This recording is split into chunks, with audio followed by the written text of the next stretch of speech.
Bien, bonjour à tous. Bienvenue encore dans ces premières assises du numérique éducatif en Polynésie française.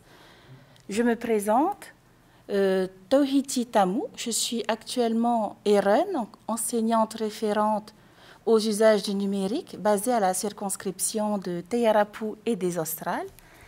Et le compte-rendu dont je vais vous faire le retour aujourd'hui va porter sur le web documentaire à l'école, autour du thème de l'ère marine éducative. Alors, je vous invite à poser vos questions en commentaire du Facebook Live. Donc, je vous propose de visionner une courte capsule qui va venir résumer les grandes lignes du projet qui a été mené.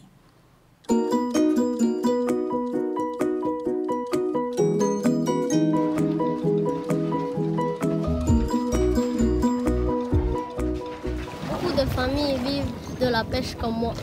Et si on ne fait pas ce qu'il faut pour préserver notre garde à manger, on risquerait de ne plus pouvoir se nourrir.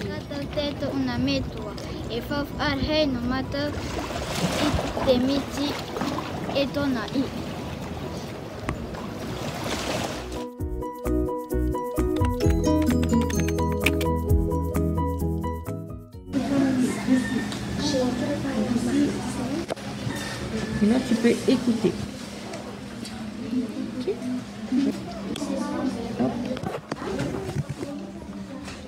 C'est-à-dire choisir où tu veux, couper la vidéo ou le son.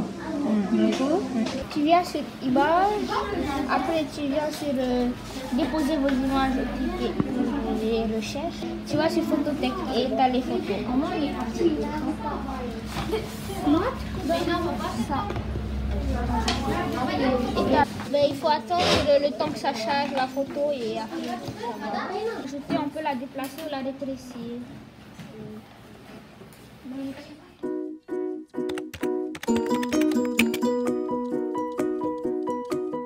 Le projet de départ qui est inscrit dans le projet d'école est l'ère marine éducative.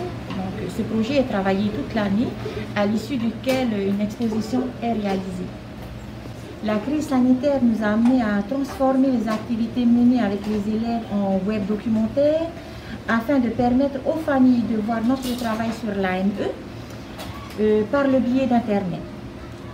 Bienvenue dans l'AME de l'école Réaritanée de Tautira. Bienvenue dans l'AME de l'école Réaritanée de Tautira. Mais aussi de faire connaître notre commune de Tautira, c'est-à-dire quelles sont les zones que recouvre notre AME et surtout quelles sont les actions que nous allons mener pour la préserver.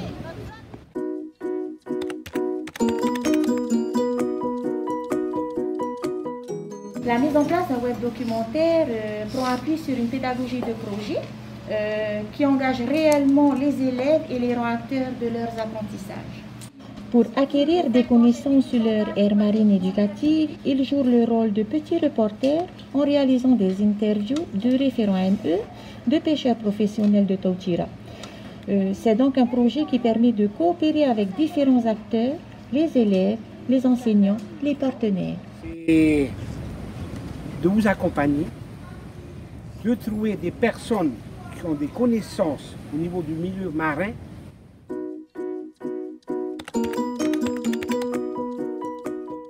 Les compétences qui sont mobilisées au travers de ce projet relèvent surtout de la maîtrise de la langue.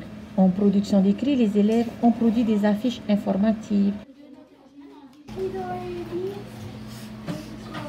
Ils ont également réalisé les fiches d'identité des poissons que l'on retrouve dans notre aire marine éducative. Pour cela, ils ont dû faire des recherches sur Internet.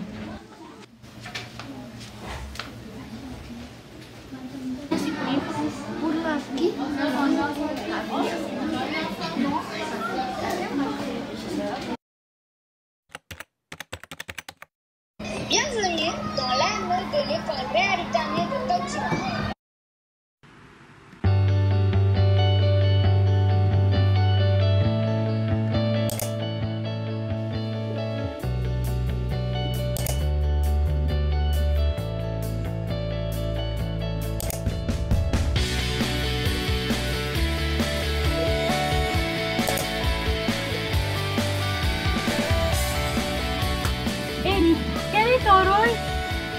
de l'AME?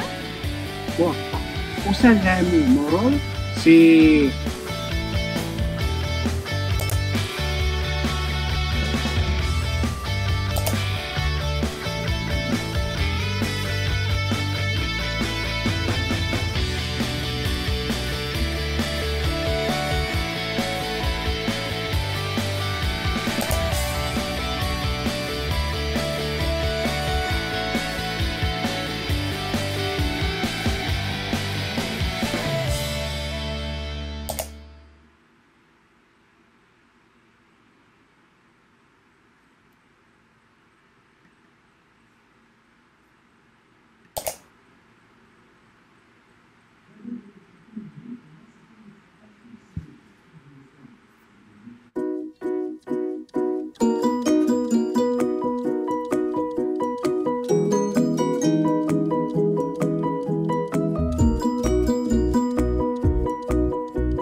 Bien, vous venez de visionner une capsule récapitulative du projet autour d'un web documentaire à l'école Realitade de Tautira. Maintenant, je vais venir revenir sur certains points pour préciser ma présentation. Donc, cette présentation elle va s'articuler autour de 3 points. Dans un premier temps, je vais revenir sur la définition de ce que c'est qu'un web documentaire.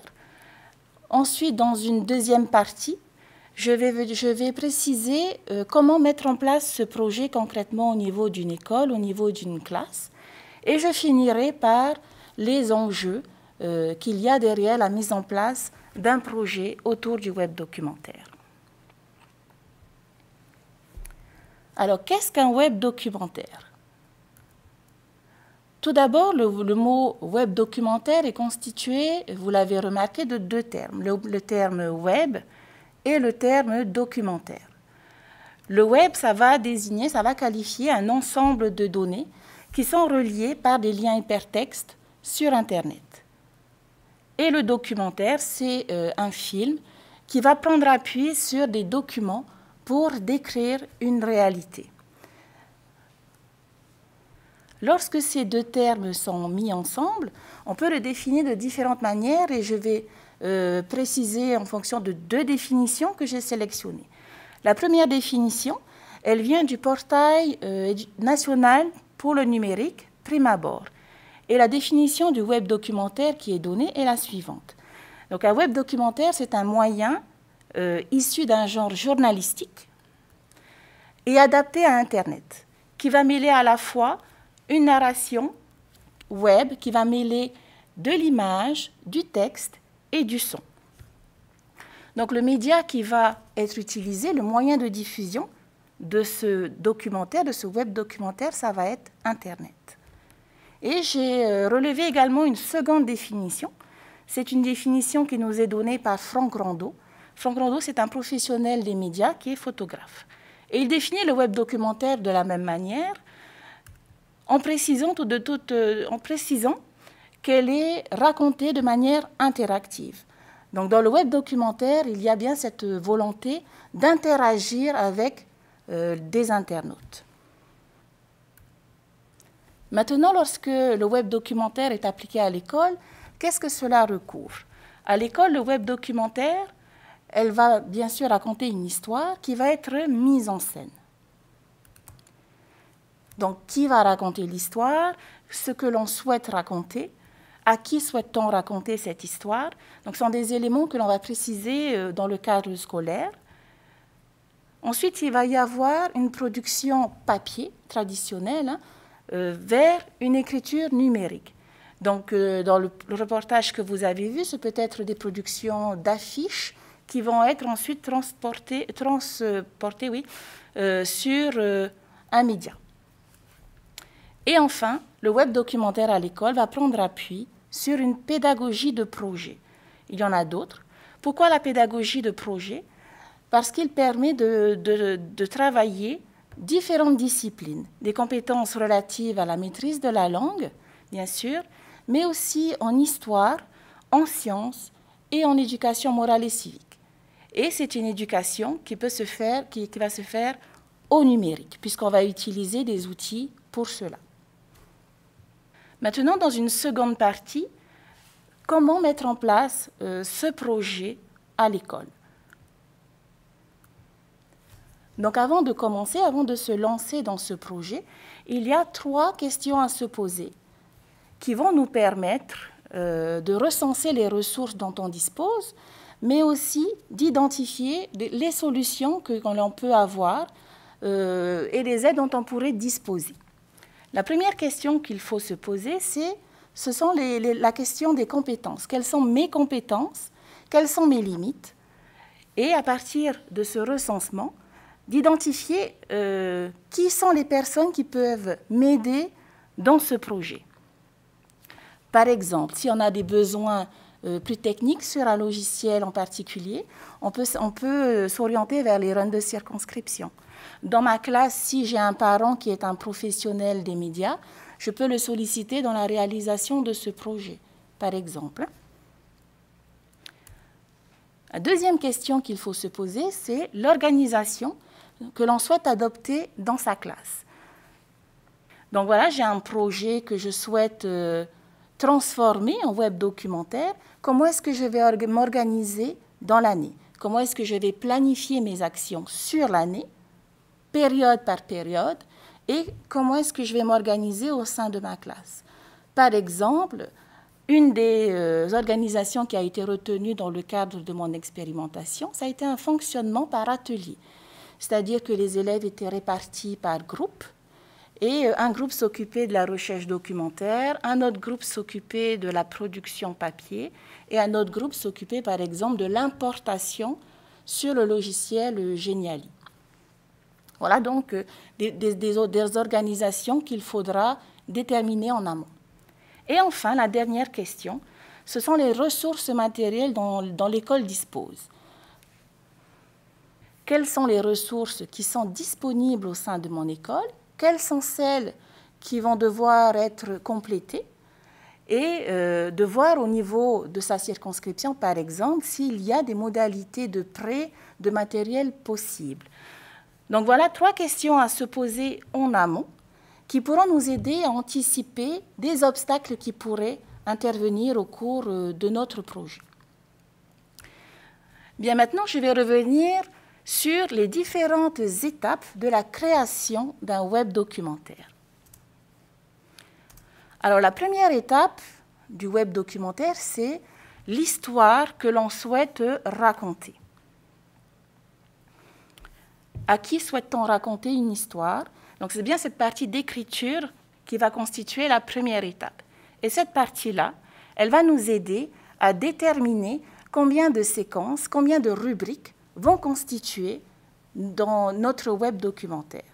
Et c'est ce qui va nous permettre, en fonction de ces différentes séquences, de recenser les productions que l'on peut réaliser, que l'on peut produire avec ses élèves. Par exemple, dans le web documentaire que vous avez pu visionner, il y a une séquence, une rubrique qui s'appelle la rubrique « Qui sommes-nous » ?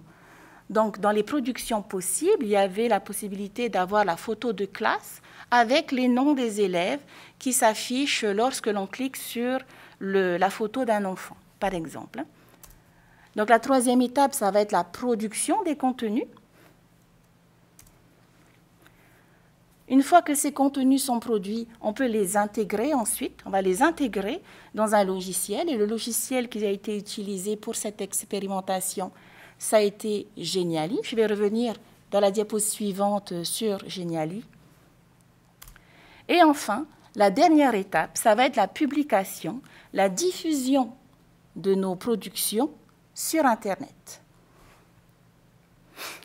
Donc voilà les grandes étapes de la création d'un web documentaire. Pour le matériel qui a été utilisé pendant cette expérimentation, on a eu besoin d'ordinateurs portables pour le traitement de texte et la réalisation de diaporamas. On a également utilisé des tablettes de type iPad pour notamment l'option dictaphone pour l'enregistrement de son, la caméra pour la prise de photos, et enfin, la vidéo pour l'enregistrement de petits films.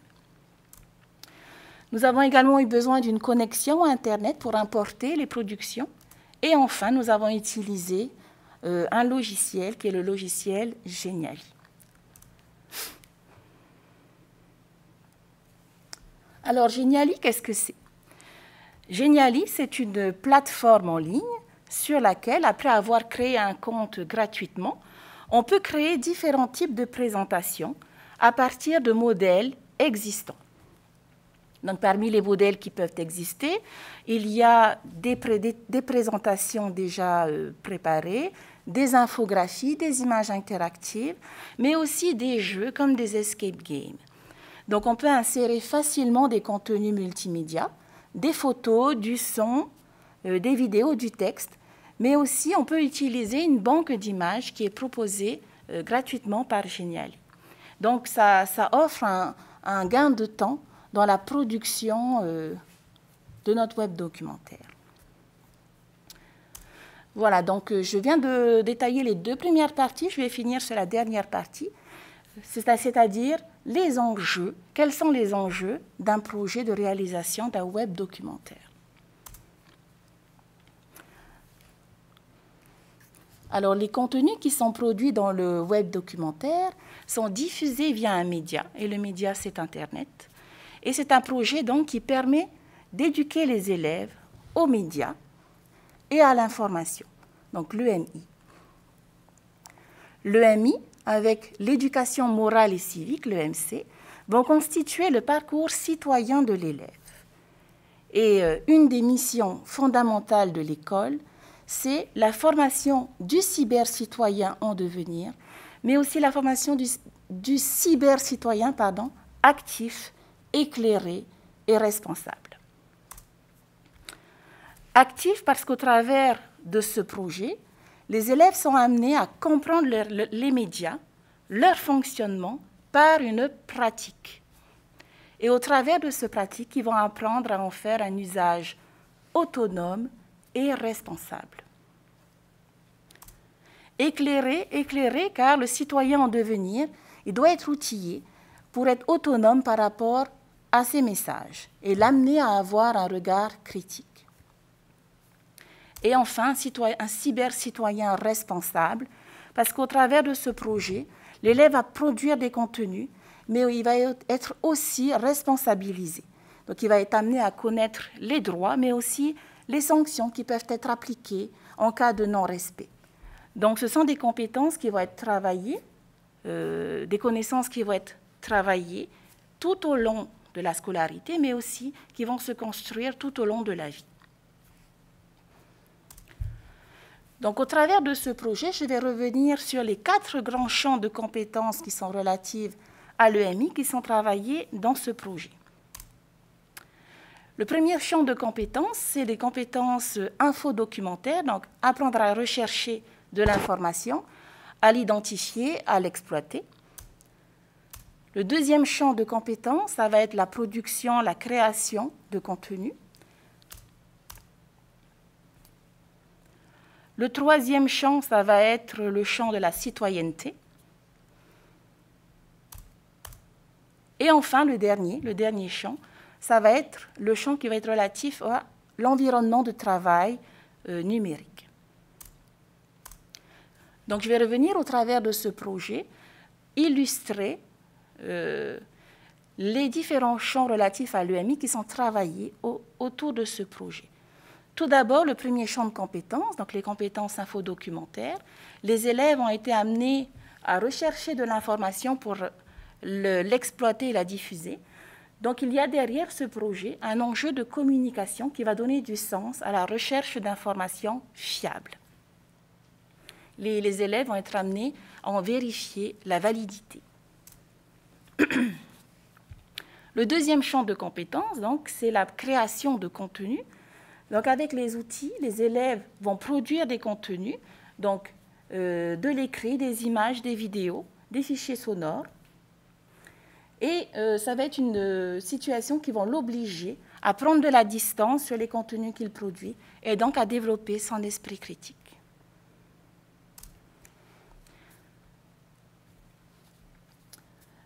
Ensuite, le troisième champ de compétences, donc, c'est ma dernière diapositive.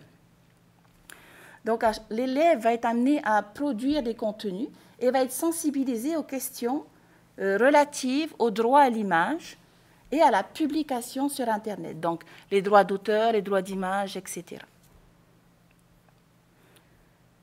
Donc voilà, je suis arrivée au terme de cette présentation. Nous allons maintenant passer aux questions des internautes.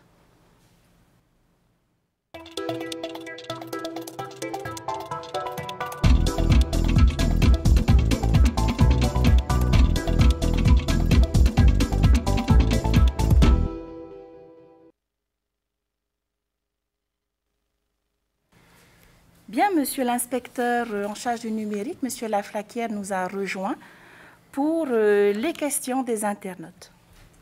Bien, bonjour Tawhiti. Alors évidemment, tu as été abondamment suivi ce matin encore par un certain nombre d'internautes qui ont réellement apprécié dans l'ensemble la présentation du compte-rendu d'expérience que tu as réalisé dans cette école de Tautira.